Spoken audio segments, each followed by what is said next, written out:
Yes, greetings, and you're all very welcome to this episode of Community Voices Uganda here on Civic Space TV. And I am Phillip Muliisa.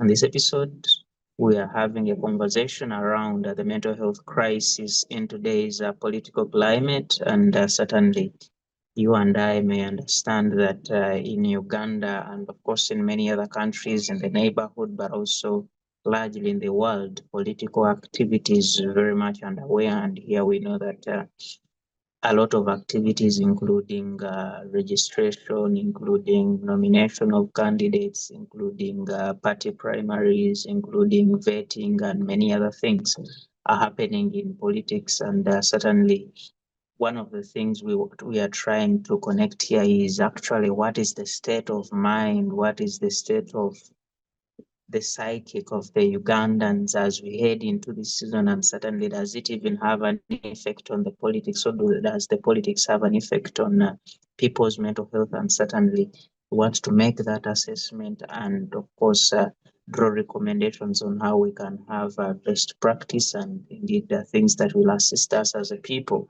First of all, understand where we are, what the challenges are, and how we can get out of those challenges. And joining me is a panel of distinguished citizens who understand the politics, but two people that are very, very active, or if I can call experts in the mental health sector, who are here to share with us their thoughts, their expertise, their opinions, and indeed offer recommendations on what we can do to make sure we manage this situation.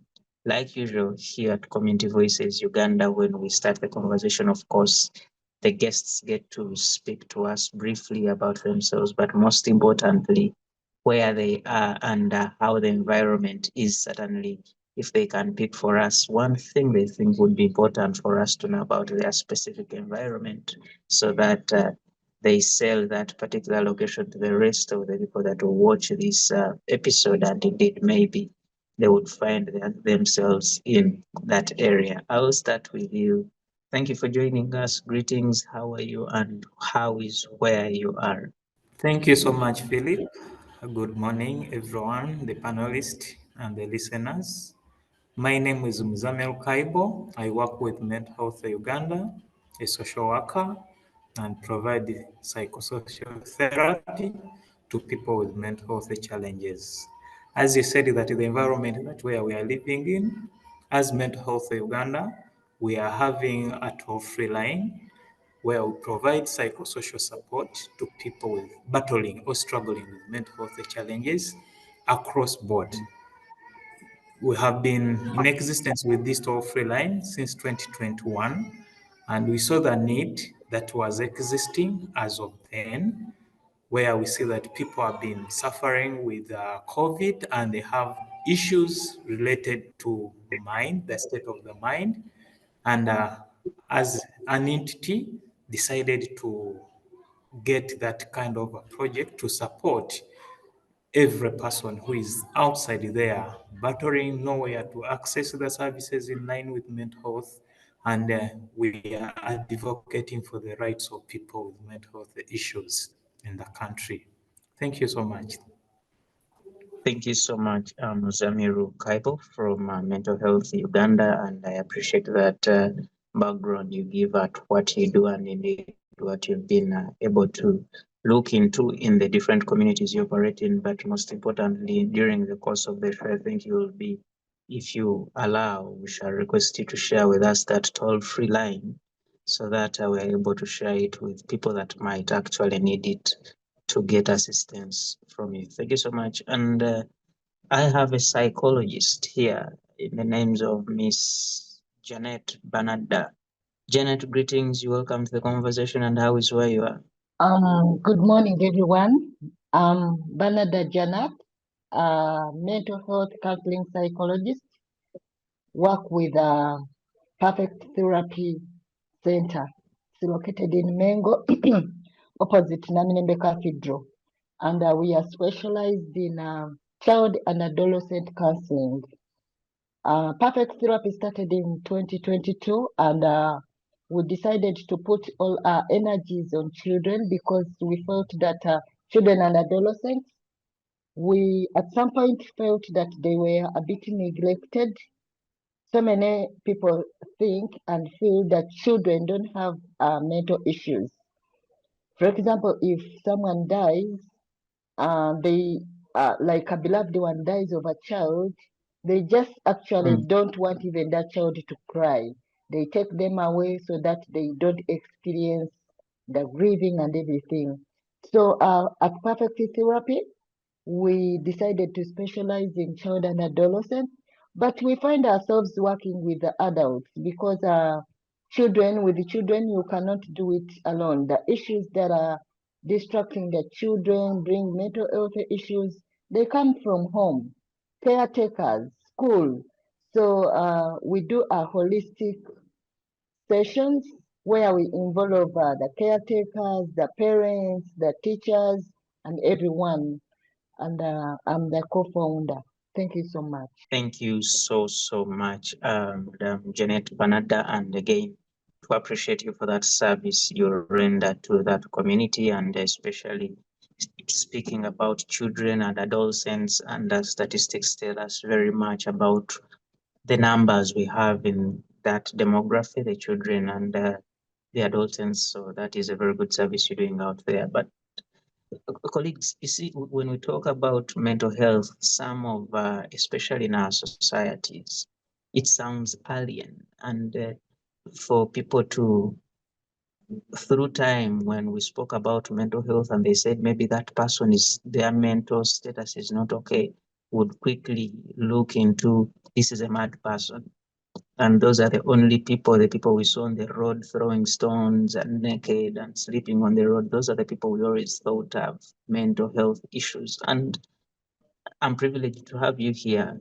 Before we even get into what it looks like on ground, me and the viewer understand, what is this mental health? What is it? How does it look like? Is it a disease? Is it just a situation? What is it if you were explaining it to an ordinary citizen down there in one of the villages, say in Masaka? And perhaps Janet, you take that away. Wow, thank you so much. Actually, so many people confuse mental health with people who are mad, people who are, I don't want even to use that word mad because that is stigmatizing, but people Mm, who are not in their senses. But someone mm, can be mentally healed when they are actually working, when they do their daily routines, but they are not mm. mentally okay. So, mental health is a state of um, our emotional, psychological, and social well-being. This is the state of emotional, psychological, and social well-being. And when we talk about social well-being, does this person is this person able to contribute to the community, do what they are supposed to do? That is what we are talking about. So Mm. it really shows that there is no health without mental health. If someone is not mentally okay, there is no health. It is as important as physical health. When people are sick, they go to the hospital. When they feel the Mm. headache, they go to the hospital and then they get the medicine. But where do people go when they are not mentally okay? Are you even able to tell that, look, I think I'm not mentally stable? It is not a crime. Like how someone gets sick, like how someone gets malaria. Can you really blame that person of getting sick? That is how mental health is. So it is a state of emotional, psychological, and social well being. So if someone is not mentally okay, they are not able to take care of themselves.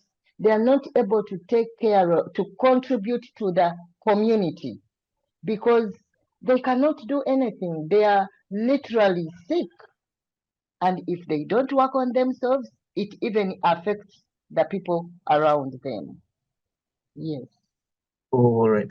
Thank you so much. And first of all, I appreciate the knowledge you share, but also you even create a little more worry in me and perhaps even some of the viewers. And because when you say there are even people who are mentally, what we called the mental health, they are not okay, but you will see them walking on the road and you can't imagine what are they actually doing on the road. Maybe they are just Yes. crossing the road, or they are driving, or they are, and you Mm. don't know what that can lead to if they are, especially the emotional and the social bit is not okay. But thank you for that. And I want to hear from you, Muzamiru. Look, still building on understanding this concept.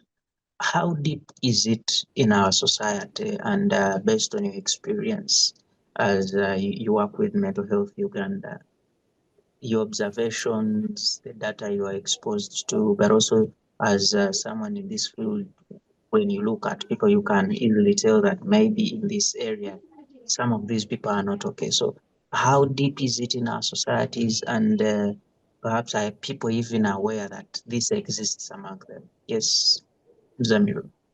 Thank you so much, Philip.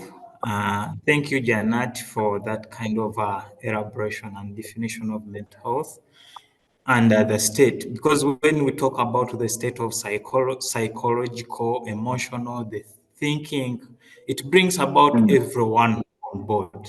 If you have brain in how to understand it or to break it in the simplest way, if you have a mm, brain or if you have brain, just know that you can be a person who can suffer with a mental health mm, challenge or a mental health condition. In that kind of a condition where you have the mental health continuum, where it flows, where you have the health that your mind is healthy, you can control your emotions, you can be a bit okay, you can laugh where it is necessary, you can enjoy your life and respond positively. Like you can't host this program without a state of mind which is okay mm, and functioning well. You can't be productive at any level if your mental health is compromised. Then there is a mm, level where we call it the response or reacting. How do you mm, respond to certain conditions that at the continuum? If we are responding to certain things, they say, are you okay? Because of the reaction, the way you are mm, reacting to somebody or towards a certain kind of event that's happening to your life or nearby in the environment. Let me take an example. If someone throws a stone to you, what is your response? You just laugh? How do you respond? That is how the mind works, how the brain is working.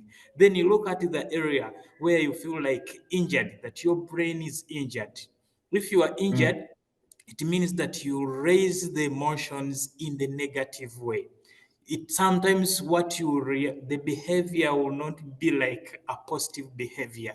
Sometimes you feel like if you are so stressed so much, you can back and it is not your behavior. But because of the stressors, the things that are triggering your mind, the things that are triggering your mood, you'll find yourself reacting in the negative way. Sometimes you can come from home, from work.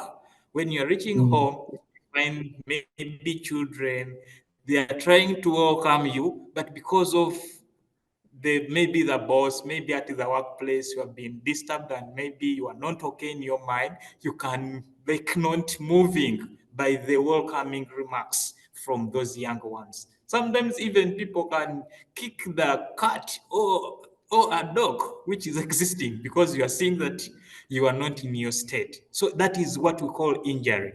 You have injured your brain or you have injured your mental well-being. mm, So it mm. means that those three levels where someone at the health, there is no problem.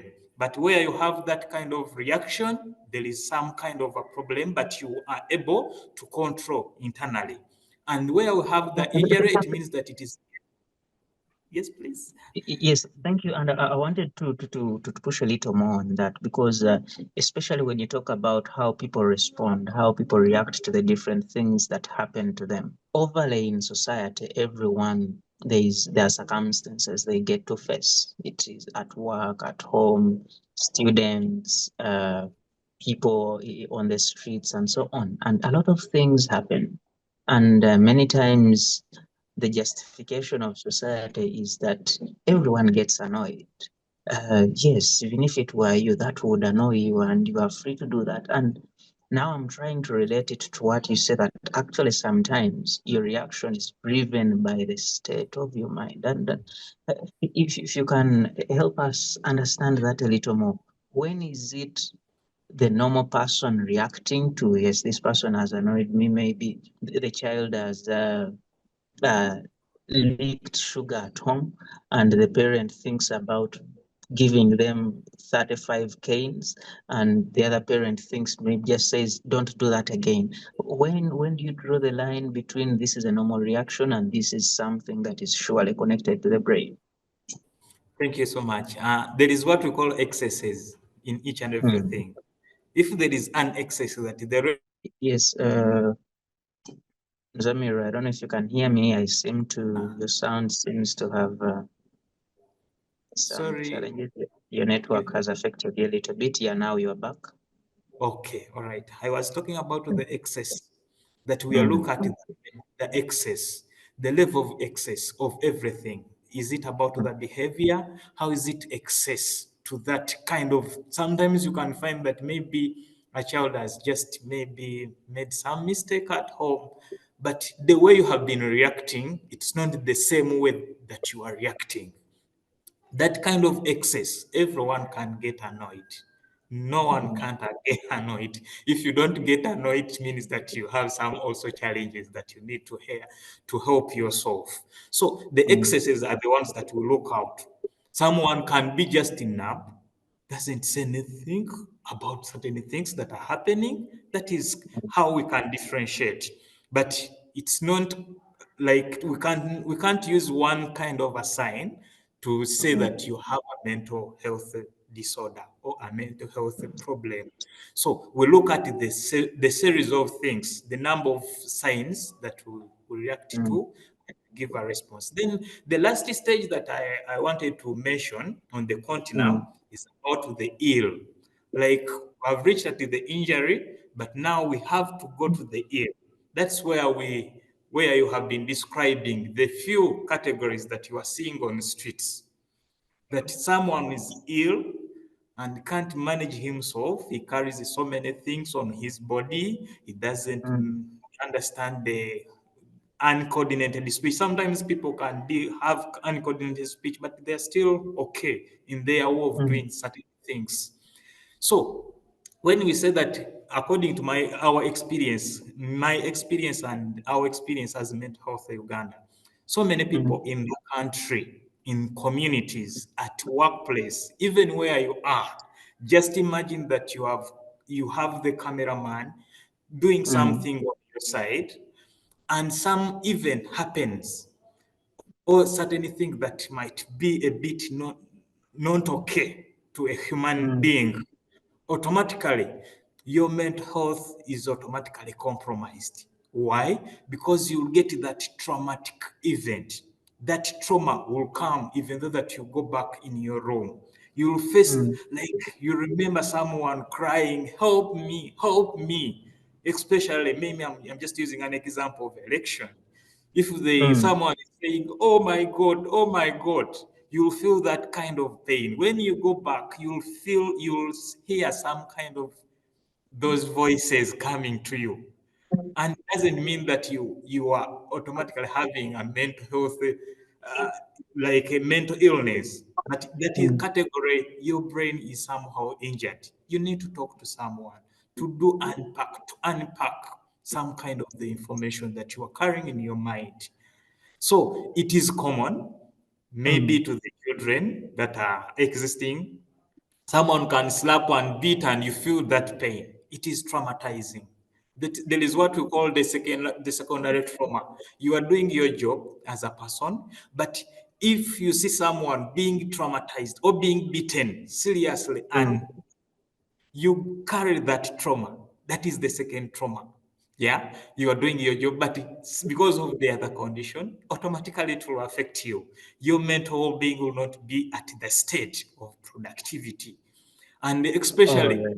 just using your examples of media personalities, because these are Mm, on this time around, we have been seeing so many events. You are trying to give information to the world or to the nation. But Mm. what about you? When you go back, where do you access the services to do some kind of a debrief from Mm. your workplace? So that's what the commonality of these issues, we can say anxiety, depression are the most common one. Mm. And the triggers are there. The grief, the life changes, maybe at birth, someone has given birth. Yes, it might be a positive thing, others enjoying, but the new roles that are coming with birth, giving a new baby, sometimes gives depression. Or that All depression. right. And we're going to proceed with that explanation as we continue. And you do us a good job in really detailing this and helping us understand this particular concept, but also how it's manifesting in our communities. And thank you so much for that. We are still on Community Voices Uganda here on Civic Space TV, and we are discussing mental health. And certainly, Janet, look, you've given us all these indicators, including how people react to situations, including how people are unable to even perform at their best in whatever tasks they have to undertake. And I'm thinking, so what should happen in a community? You have someone near you and maybe you look at them or they look at you and they realize something may not be okay with this person. And traditionally, what happens in our communities, if you raise your voice, I raise it higher so that whoever emerges stronger wins the day.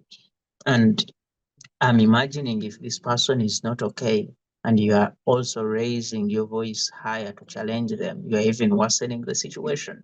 And from an expert point of view, the people that we live with, what sort of, first of all, monitoring should we be doing in our societies, but also when you realize maybe there is something wrong with this person.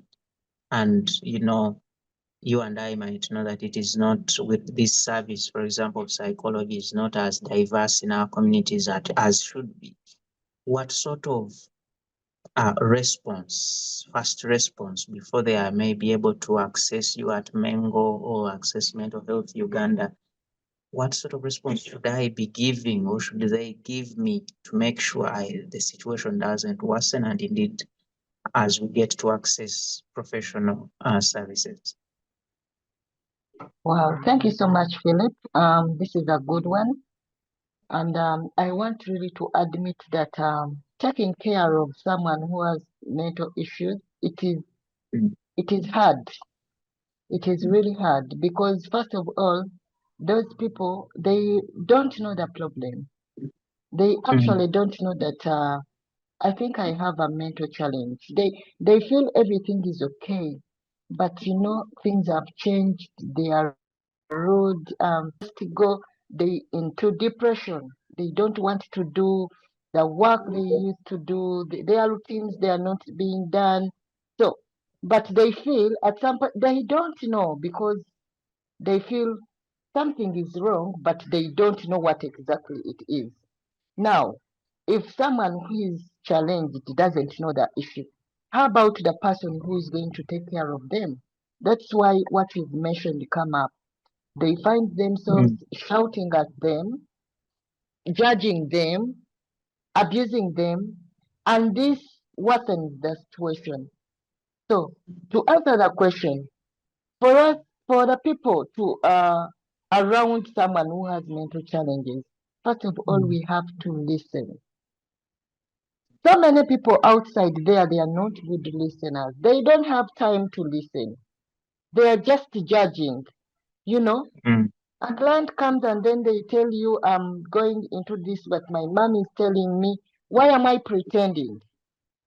And at the end of the day, we register suicidal cases because people who have time to listen, they are not there. People just have time to judge. They don't have time. They want to go and do their other things. So if we could create time and listen, like genuinely, without, there is a difference between listening and also wanting to reply. You're just hearing and you want to respond. But can we genuinely listen to these people and not judge them? This is a very good skill that anyone can take it on. And when you listen, when this person speaks, they are healing literally because they are pouring out their emotions. They are able to speak out what is bothering them. By the way, what we do in therapies, we don't have the medicine, unlike in hospitals. No. But you can meet a client and then they share, they cry, they bring out that anger in them. And then at the end of the day, they say, Counselor, thank you so much. You've really helped me. Yet you've not done anything. You're just listening to them. So for those people outside there, before you do anything, listen. That is when you're going to get to know that this person really needs help. Yes, Before, thank you, Janet. And just building on that, you see, you talk about listening and not judging, and that is, of course, our society. We are all judges. Everyone is always looking out mm, for what you fail to do and say, yeah, that one. But even going back to, for example, at the parent level, a child comes from mm, school, for example, and said, Mother, Dad, I think this happened at school and I'm not okay. I'm not comfortable with that teacher mm, scared me this. And the parent will tell you, Look at you. Me, I didn't even go to school. What are you even saying? Or for me, I used to work for you, even taking the van, and you're even complaining. And I'm looking at now people the knowledge gap, having the knowledge to understand that, oh, actually when a child is sharing this problem, he or she actually needs help. It doesn't need mm. my for me to assert my authority over them and tell them you will go whether you like or not. How do we get people to understand this, especially most especially the parents? Because now, like you said, you focus so much on adolescents and children. Mm. These are people that have parents, and many of the parents may not understand this. What happens? What do we do? Actually, you brought it well. We have so many adults who are living in the body of adults, but they are traumatized Mm, themselves, and it is hard for someone who is traumatized who have not healed to mm, raise up someone normally. So mm, the best thing for the parents, and I always tell the parents, work on yourselves. Parents, it is going to be hard because you were raised in such a chaotic environment. You're going to mm, transfer, and at the end of the day, you're going to cause what is called generational trauma in your children. But yet you can break the chain. How are you going to break the chain? Work on yourself. There are things that you're doing to your children because the things were done to you. You're saying words that are damaging your children's mental health because those words were said to you. And then at the end of the day, you think you are helping your children, yet you're damaging them. When we are having those parenting style training, we tell parents so much because actually some end up giving again too much freedom because for them growing up, they think they were tortured, and then that is not also a good parenting style. So, are you able to first work on yourself as a parent? You know the gaps because you have childhood traumas. You were mm, abused when you were still young, psychologically, physically, emotionally, sexually, and you still have those wounds. That's why you're transferring those wounds to these young ones.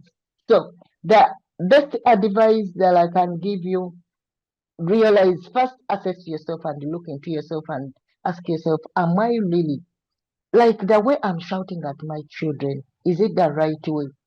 I think I'm going through something. Talk about anxiety.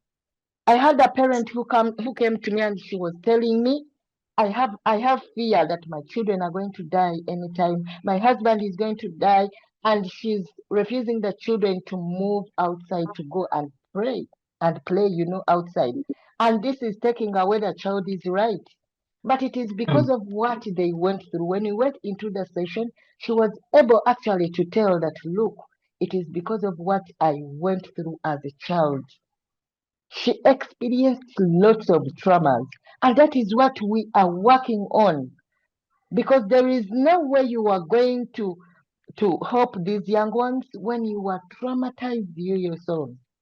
So are we able to work on ourselves first so that we can give? You cannot give what you don't have. You cannot pour from an empty cup.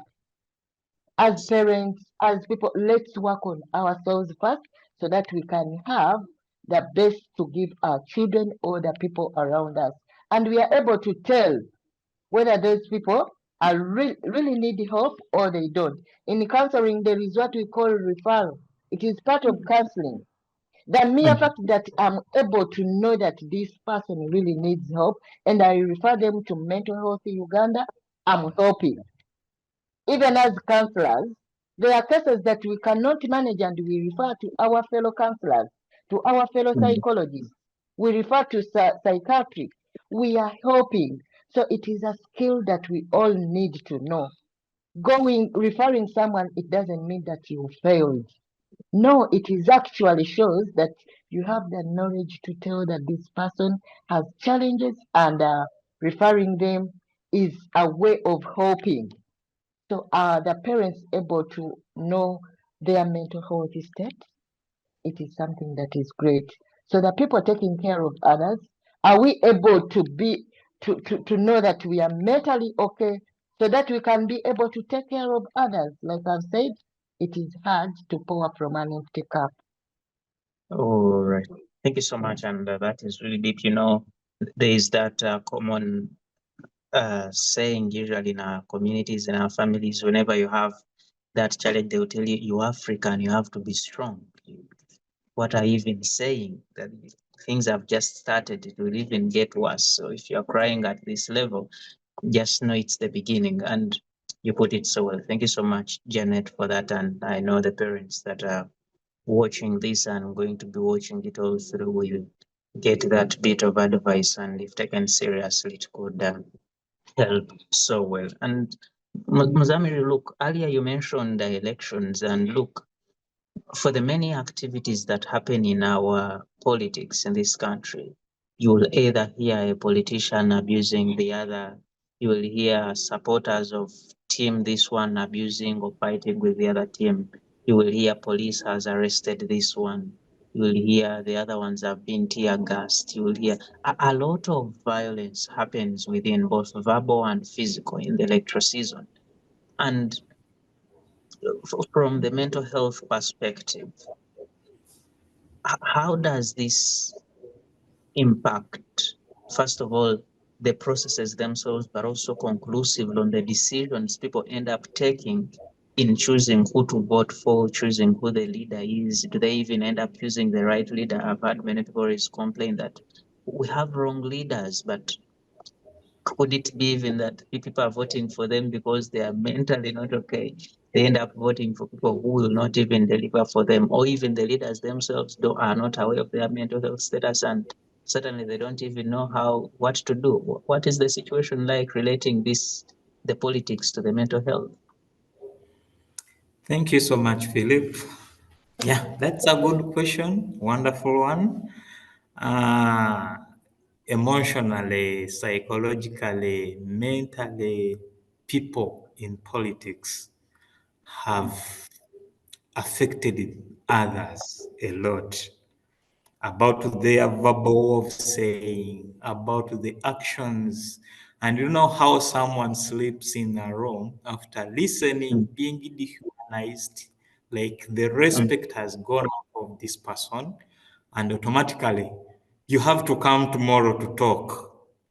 Just imagine how the kind of a person, the energy. Do you have the coping mechanism Yes, Muzamir, I think you need to check a bit. I think your network is in again you affecting. to learn that sometimes and anyhow you talk, but what kind of words are to amplify if you want sometimes now?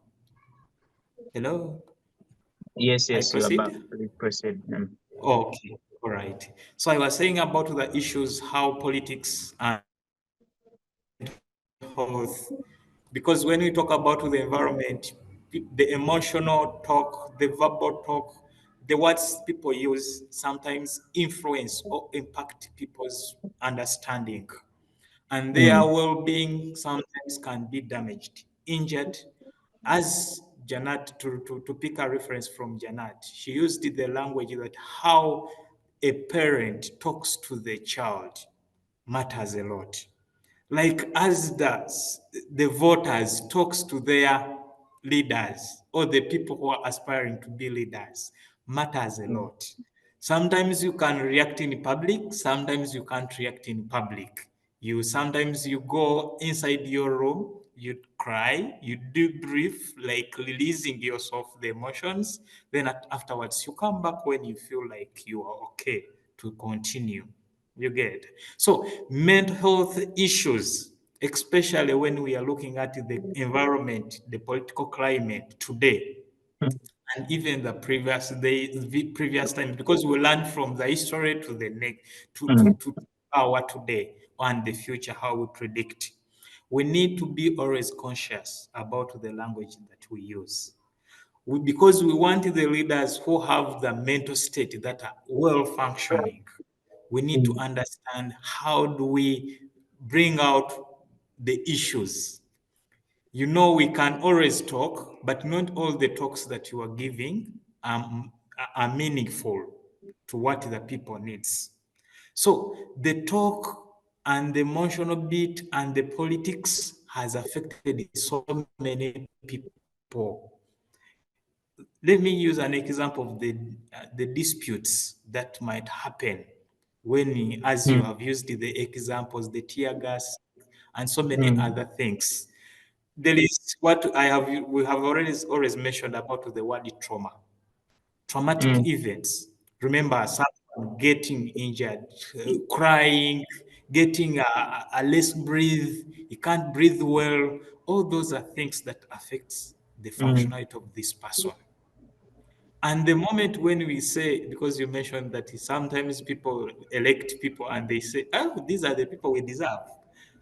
Not because they have been affected into that kind of a condition, but because that is what they have to do. They have the right to do that. They have the right to make a decision. And their decisions have to be always depending on the ideas. What are those ideas are they looking at? Or what are the things they want to answer by the leaders who are coming into the leadership? So we need to always know that everyone needs a well mental being, a well mental being. If we have mental well-being, we shall be able to get the leaders that we need and the right leaders. All right. Thank you so much, Zamiru, for that. We need to be in a good state so that to make the right decisions. And Janet, look, one of the challenges that emerge in the political season is that you realize competing parties are very much intolerant to each other, to the extent that when they meet, the only thing they think about is fighting or exchanging abuses. And whereas politics should be a game of me convincing Janat or Leonard here or Muzamiru with my issues, and they get to choose to vote for me or vote the other. And I'm thinking this intolerance, people can't even sit together. If you happen to sit with someone from the opposite party, then your colleagues will either say you are compromised, you are bought off, you a sellout, or if you go this side, then they say that one is no longer one of us. They can't even talk to you. And earlier you mentioned listening. First of all, how much does this intolerance affect us? But two, why would people from a common society even be thinking about not being able to talk to each other just because there is an election? What gets us here? And perhaps if you might guide, how do we even get out of there? Wow, thank you so much, Philip. I think you're trying to ask how politics affect our mental health. And I want to begin with the uncertainty in political transition, which leads to stress and anxiety, fear, you know, those uncertainties. You're there, but you don't know what is going to come. And this affects the whole society. Let's not all only look about the leaders and those people who are so much involved. But even people who tend to say that, for me, when it comes to politics, I'm out. It is affecting them indirectly. And we don't know right now, we don't know what is going to come. So it leads to stress, anxiety. People are in too much fear, but they don't know. The year is coming, next year is coming, but we don't know what is going to happen. I talk about the mental health stigma in political context. And that is to say the fear of being labeled or judged, which can stop people from seeking help. Now we've seen people who were denied the cards, the party cards, but those people are not expected to speak out. You know, when you go outside there and you speak your feelings, you are against your party. But you know, someone put in all their energies and they were so much expectant, but they were not given the card, you know. So those ones, it brings up that fear and to go and seek help, whereby someone would go and talk to a professional or speak out to someone how they feel. So their feelings are made to be suppressed. And there is also this issue of the economic struggles, especially in youth who are unemployed. Well, I want to let you know that poverty is one of the causes of mental illness. If someone cannot afford what to eat, do you think they will reason well? They can't. And talk about corruption, frustration of hopelessness. So many youth, young people, they are hopeless. They don't have hope because at this moment you can tell that there is no money because everyone has kept their money preparing for the upcoming elections. So there is a lot of poverty in people, there is a lot of unemployment, and this really affects people's mental health. Conflicts which breaks trust within families and communities. For example, if a man is supporting another party and a woman is also supporting another party, at the end of the day, the other one, for example, me, my husband could be supporting another party, and then he comes jubilating, happy because their candidate has won. And me, I'm going to feel bad. And this one brings conflict in the family. You know, we might find that we don't even talk. And at the end of the day, it goes down to the children. Because when the two elephants are fighting, it is the grass that suffers. So you find that the whole community is affected. It goes back to how politics really affects our mental health.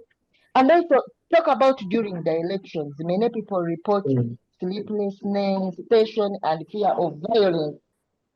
And all those there are signs of political stress. Even right now, there are communities where young people are still in prison. And right now, they are seeing that it is the same situation that is coming. So they are just not, they have that anxiety. They don't know what is going to happen.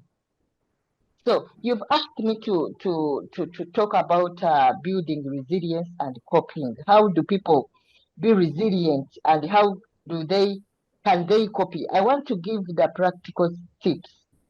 And one of them is stress management. Yes, we cannot run away from the politics. We can't. And I hear people say, me, I'm not involved in politics. Along the way, it is going to catch you up. There is no way we can run away from politics because that is it. That is the world we are in. But we should know how to manage and take care of our mental health because it is very, very important.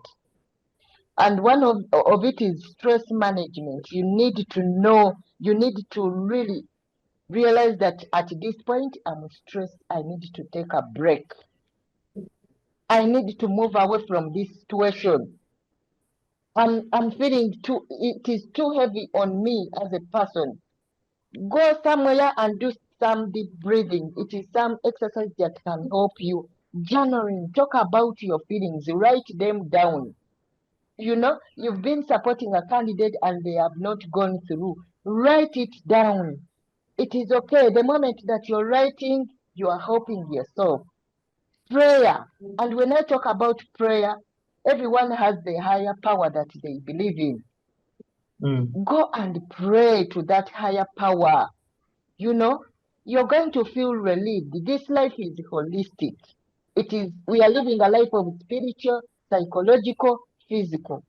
So go and pray. Go and kneel down, praise and worship whatever you believe in. And then meditation. This is a state where you take a break over daily. Like, have you ever been there as Philip and then consciously sit down and tell yourself, I'm going to stop thinking? Because our minds wander. We only do that when we go to sleep. And when we go to sleep, the subconscious is working. But meditation is a state of talking to the inner self, taking a break of the noise from the noise of the world. You go somewhere and you meditate, you close your eyes, and then you stop those thoughts that are coming. You can focus on the breath, on the way how you breathe in and then out. You can do that for 5 minutes and then it can do wonders. Limit overexposure to this distressing political news. We've seen so many people, before they go to sleep, they watch the distressing news. And then when you're going to sleep, those are the things you're going to dream about. And then you wake up when you are too weak. You don't have the energies even to do the work. So, because let's avoid those stressing news. There are some points when I reach at, the groups we are in, and then you find that, this one, if I watch, my mental health will be at stake. Muzamiru talked about trauma, the secondary trauma, or getting re-traumatized. When you watch, you can be actually as if you experienced it. We don't want to experience the secondary trauma. We don't want. So avoid those things that can put your mental health at stake. Channel energies into constructive activities like volunteering, skills building, you know. And when I talk about community healing, open dialogue, peace building, and youth empowerment, encourage people to speak to speak out. It is okay not to be okay, and we should let people know that it is okay to speak out your feelings. If you are not okay, speak it out. It is okay. We have to normalize such a situation so that if someone is going into that, they know that, okay, it is just a situation, but I'm going to come out of it. But when we don't speak about it, when someone go into that situation, they feel that I think I have a problem. Yet it is something normal to be stressed, where it is not normal when it goes into depression and other things. Yes, please. All right, thank you so much, Janet, for that, and you give very interesting practical remedies for some of these challenges we keep experiencing, and I appreciate you for that. And we are joined by Leonard here, Leonard Kamugisha Akida. Leonard, you are welcome to the conversation.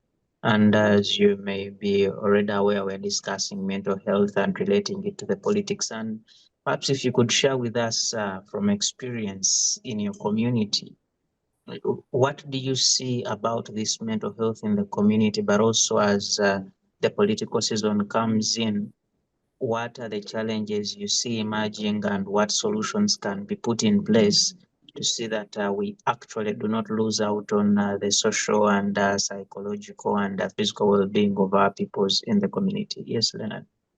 Oh, thank you so much, Philip. I hope you can get me clearly. Yes, I do. First of all, I apologize for coming in a bit late. Been having some technical issues with internet connection, but finally I've made it here.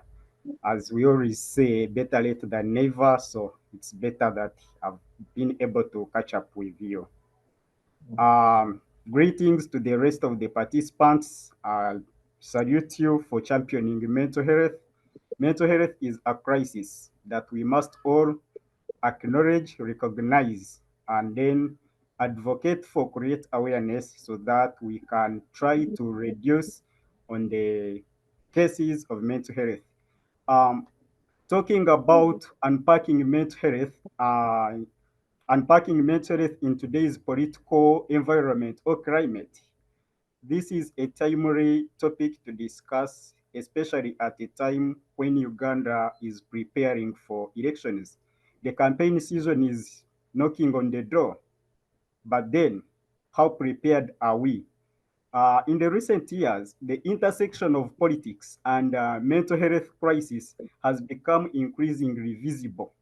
We can, everyone, everywhere, you can notice a mental health case in politics. So it is very difficult to separate politics and mental health disorders.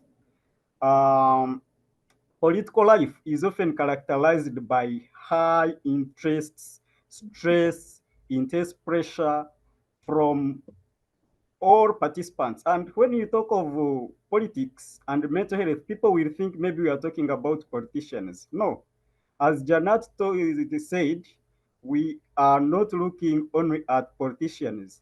We are looking to even their supporters and their opponents, and even to that person who says, me, I'm not going into politics.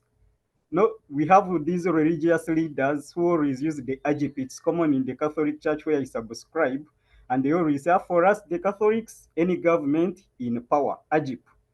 But it affects you. Just recently, we saw the Chief Justice and the Electoral Commission saying, no more fundraisings in churches. Politicians should not contribute in fundraisings. It has affected you. Even that person who says, no, I'm not going to participate in elections, I'm not going to vote, I'm not even going to attend any campaign rally, we already notice anxiety. We already noticed the fears. Maybe this person fears, what if I go there and I'm tear gassed? What if I go there and I'm shot? So it is affecting you.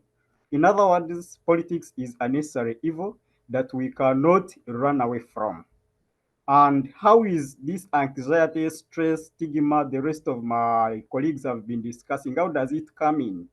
We have what we call hate speech, mudslinging, politician X mudslinging another politician, an opponent in this case, talking ill about them so that they can win the support from the voters.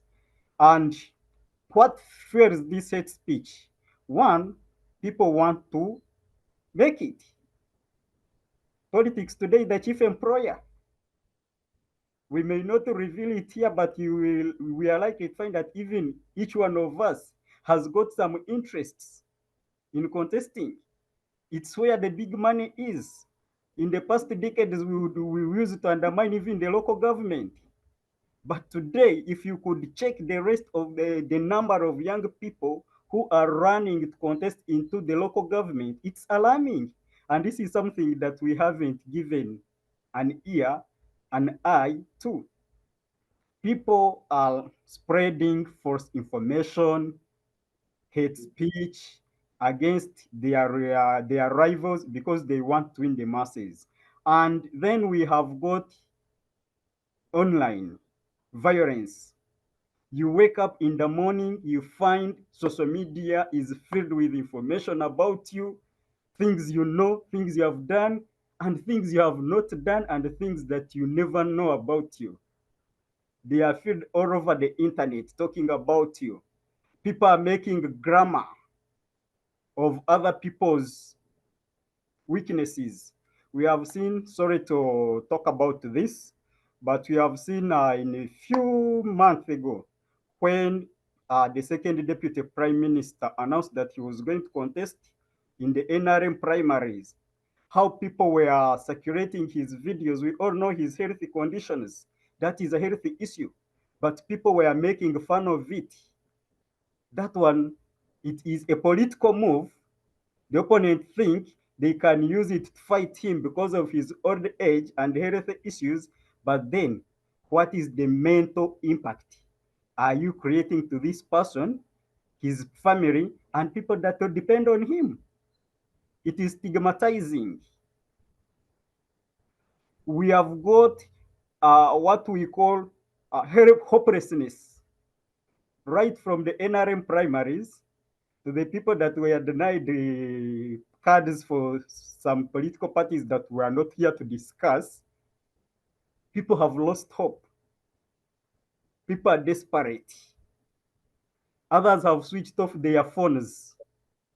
You can no longer trace them anywhere. They are isolating themselves, and self-isolation is also another form, is a sign that we can know this person is going through a lot, is struggling, is battling something. And then you just something about from my journalistic experience.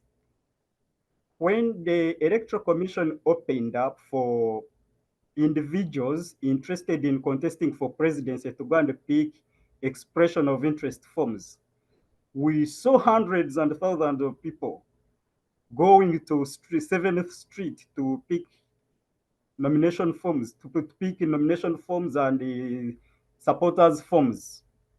Mm. Recently, I was interacting with one of the young people that had showed interest. I was interacting with her, then I asked her, how far have you managed to correct the signatures? The person opened up to me and said, there is another person who was contesting, told me that I should go and correct signatures, then I sell them to the person at 6 millions. But this person, even the person who said, I'm going to buy, does not have money at the moment. The other party used their money to go and correct signatures, the logistical funds, transport, whatnot. Right now, they do not have their money. That is the economic constraints that Janat was talking about, that people are now battling a lot, and some of these disorders are brought about by financial constraints, because this is a young person. He must have used her savings. Right now, she has run bankrupt. What do you think will happen next? This person may be stressed. This person will be And it's depressed. even, if you allow me, because you see, Mm, many of these challenges are indeed there in our communities. And the question then becomes, as for example, from the mental health perspective, mm, how can these people be assisted, both yeah, from individuals, from organizations, but also from the level of government, especially for us to manage, because we know, like they told us here, when we speak about our emotion, our psychological, our social, these are what propel us to be active, to be responsible citizens. Therefore, we mm, need to guide our society to be in a good state. How do we assist them so that we ensure we have a community that will be mm. productive, children that will be able to go to school and understand what they are studying, leaders who will go and serve their people, teachers that will go and teach, doctors that will go to the hospital and treat their patients? How do we manage these problems? Because the problems are very many. We can't even finish them even if we spoke for a day. Yeah. Before answering your question, there is a study that I come along while I was doing my research, and it shows that 40% of Americans who identify politics as a significant source of stress, 40% of Americans, they look at politics as the major cause of stress in their lives. And then about 5% of the 40, about 5%, they reported to have actually tried attempt suicide. And this affects the majority of the youth. Let's drive it back here in Uganda. We may not have the data, we may not have the statistics, but we know Mm, that the youth constitute the largest number of population here in Uganda, followed by mm, women. mm, And these are the vulnerable groups for your information. So how do we go to help these people? We have got counselors. The first thing to advise is that these people should seek for professional support. If you have got professional support from counselors like Janat, who I have interacted with on X for several times, I know what she does. If you seek professional help from professional counselors, you're going to be helped. And then, can we create a conducive environment for all political players, all political actors to enjoy, to freely exercise their political rights without being blocked, without all these, the environment we are looking at? This person is being denied to go and hold the rally because he's opposed to the government. This youth has been arrested because he has a divergent view from what the government has. Because when you arrest that person for exercising his democratic rights, for exercising his vote rights, then you're affecting them, you're torturing them psychologically. You're torturing their families. Some of these ones are fathers, they have young children. Just recent, we saw someone whose wife is allegedly a cancer patient. Just few days ago, we were at Kololo on cancer run. Now this is a victim who has a patient. You're arresting them, and this patient needs 24/7 support. Can't we say, okay, if this person is wrong, and of course we know according to our constitution, one is proven guilty, one is a suspect is guilty, is innocent until proven guilty. Can't we say, okay, let's have this person released on bail, keeps on reporting to court? We create that friendly environment. Politics is not a do-die. Let's create that friendly environment that we can accommodate the views of the rivals. And then another thing, we always Yes, say as in you the mental conclude health on that. world that Mm. a problem solved, a problem shared is half solved.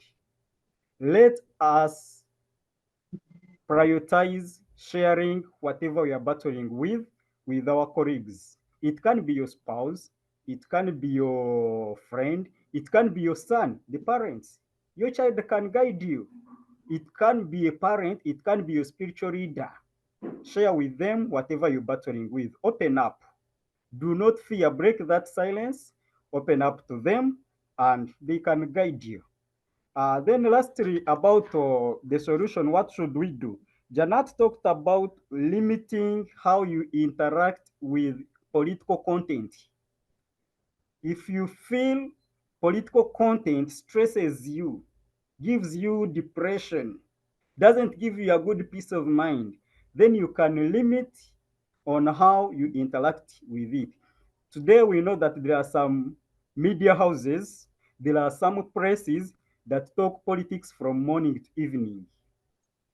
If you could move on Kampala streets, the border stages, they are talking about politics from morning to evening. There are radios, there are newspapers, there are TV stations that talk about politics 24/7.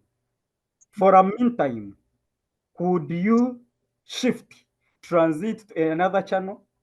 If you know that it's news at 1, please, you can turn on to another channel, at least to go and fellowship with others in the lunch hour prayers. And then add on that again, reflect on the reward value, especially this goes to the supporters. What Mhm. do I gain when I'm in an argument with Muzamiru, who supports candidate Y, and I'm supporting candidate X? What do they benefit from spreading the propaganda of my candidate? Is there any benefit I get? It may not be financial. Am I spreading an idea that will create a fundamental change that benefits us all? If it is that, then that is the reward you're getting, and that is the value you are being rewarded. But then if you're not going to benefit in any way, there is what we call bandwagonism. You just support anyhow, you don't have anything you're following. Then Mm. you can try to reduce or even withdraw from that. In mental health, withdrawing is okay. If you think something is going to give you, is going to affect you mentally, then you can Mm. withdraw from it.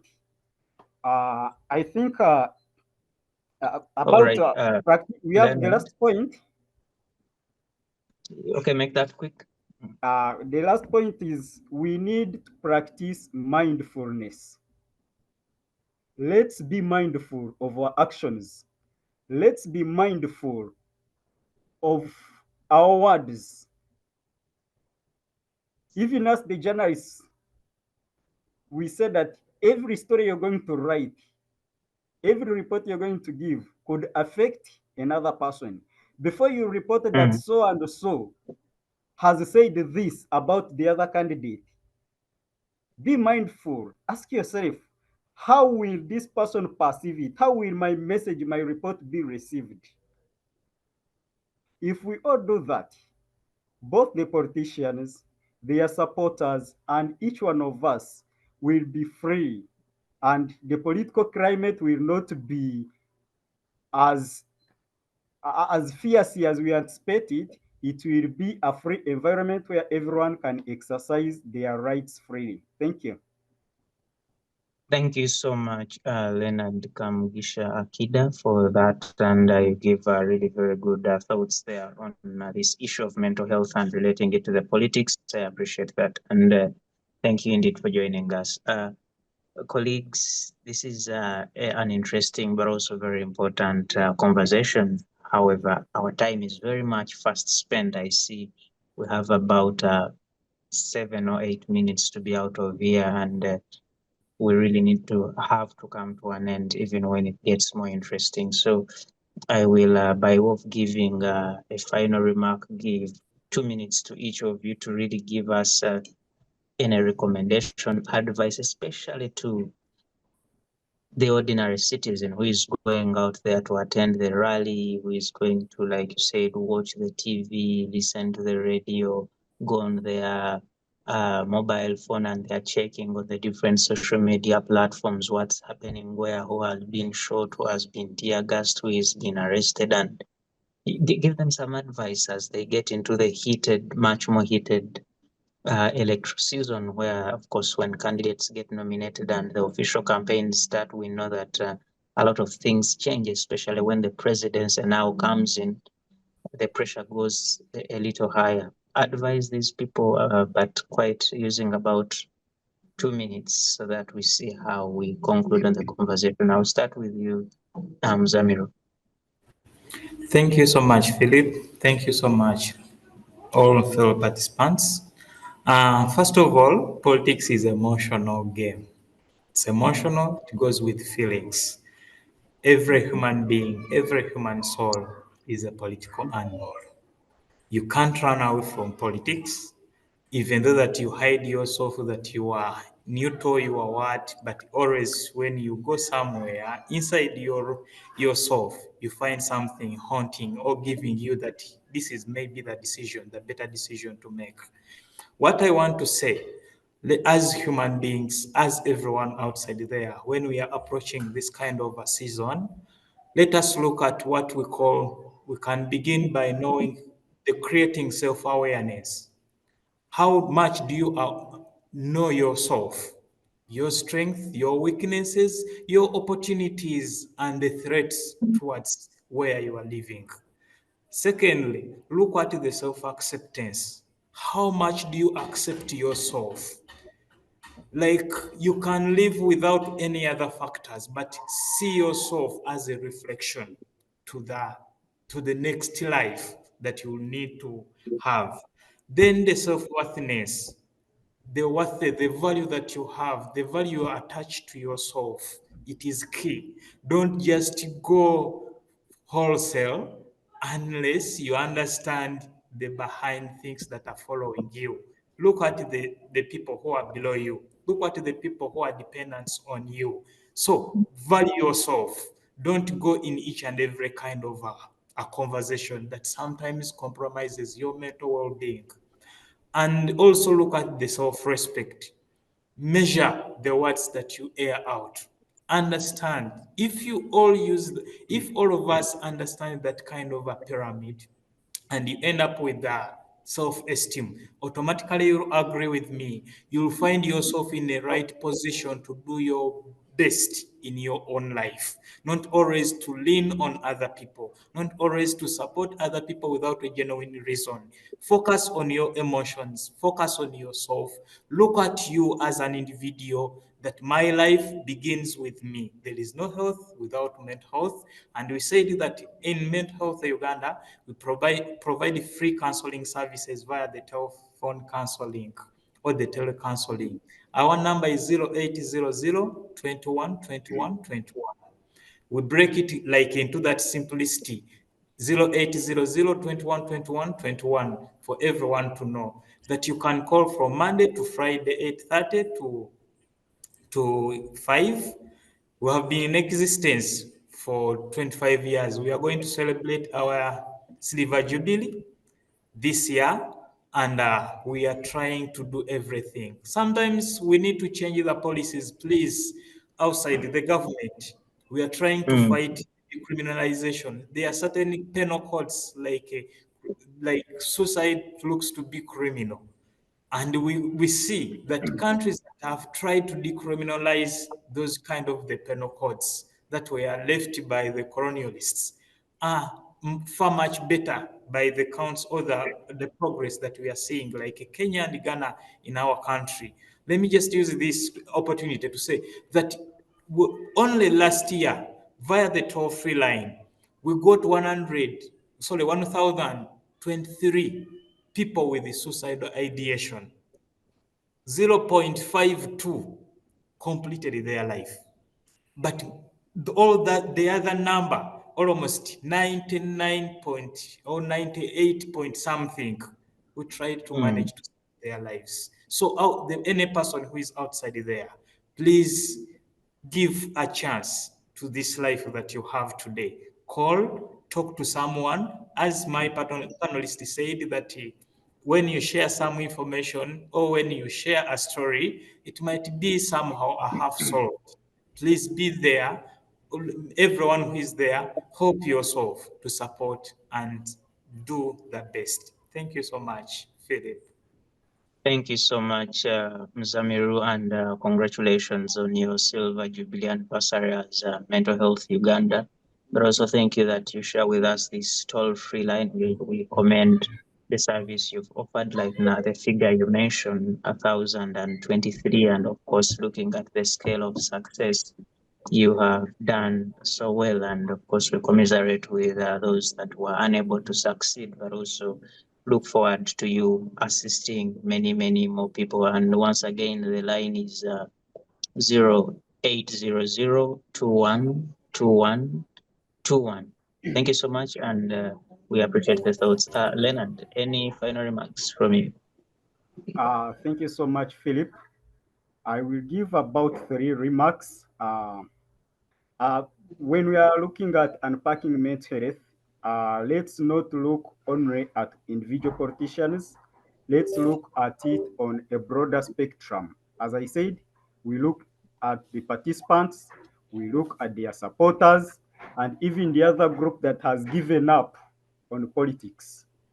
Let's look at them, all of them, so that we can find a lasting solution.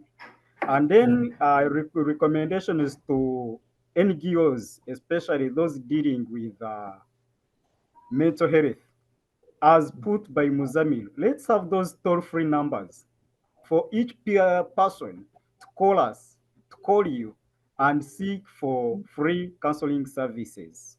And to the government, let's create a conducive environment where everyone feels free, is free to practice their political rights, with the disregard of which political group they belong to.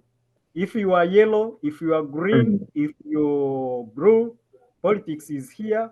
We are going to go in campaigns, and very soon they are going to close. We come back and become one. So don't let us wait for the time when someone has been declared the winner and sworn in that we can reconcile. Let us reconcile now. For those parties which have issues with their cards and whatnot, let's have consensus. Bring them back. Speak to them. Some people don't even need, those are minor issues that don't need you to pay for counseling services. Just as the party have mm. some arrangements, speak to these people, guide them, counsel them, prepare them mentally. And then All to right. to fellow Ugandans and others, that are watching this show, let us be our brother's keeper. Confidentiality is important. If I reach out to you and I say I'm battling this and this, how do I overcome it? Then don't go at my back and tell everyone that this and this person is battling this. This is the season we are saying that people should seek help. A politician will come to you and say, I'm battling this. You tell it to the opponent uses it as a political tool against them. Let's All learn right. to be our brothers' Thank keepers. Thank you, you so much. Leonard. Unfortunately, I have to cut you short because of the time constraint. And lastly, Janet, any final remarks from you? Yes, Philip. Thank you so much. My final remarks: mental health is not a political issue, but a human issue. So I really want to tell you that if you could get it in your mind, it is going to help you in this vision. And I'm also encouraging schools, churches, mosques, and workplaces to integrate mental health discussion. Mm. We need really to reach out to people to speak during your busy schedule. I know you guys are too busy. For example, in schools, you want to finish up the syllabus and everything at workplace, but Yes, I think that is a connection challenge from Janet. Yes. All right. Thank you so much, colleagues, for those thoughts, Mr. Muzamiru, uh, Kaibo. sorry, am I back now? I was concluding Yes. that you, children cannot, all learners cannot really perform academically when they are not mentally stable. At Mm. workplace, people will get burnout. So invite churches. Not every problem is spiritual. There are some issues that are not spiritual. They are not spirit. The people just need to have therapies or to talk to someone, and things turn out to be normal. So I also invite you all to come to Perfect Therapy Center for counseling and community programs. We are located there in Mengo. Please come. We have one-on-one individual sessions. We also have Mm. group. During the holiday, we had a session on gratitude adventure where we brought our children. Our children came and we took them through about gratitude. So let's always use those opportunities. And then the key message here: we can't always control the political climate, but we can take charge of our mental well-being. Thank you so much. We can't always control the political climate, but we can always take care of our mental health well-being. Janet, Banadda, thank you so much for your time and thank you so much for your thoughts joining us here on Community Voices Uganda, Civic Space TV.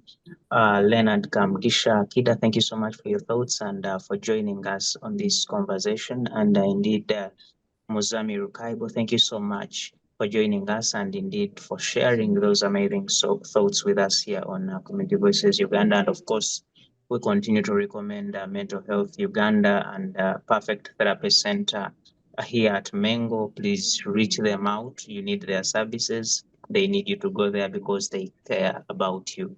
Go there and you will be assisted. Thank you so much for being with us. Special thanks to the technical team. Special thanks to the Center for Constitutional Governance and all the other partners that work with us to make sure we have these broadcasts put together and put out every other week. Thank you so much for being with us, our amazing audience. We appreciate you and indeed we promise to continue delivering such very important pieces to you on a weekly basis. And for myself and the team, we say greetings to you, good evening, and may you always have freedom and may you always take care of your mental health because it is what propels you to then deliver on the other fronts of your life. Thank you so much, and I shall see you next time.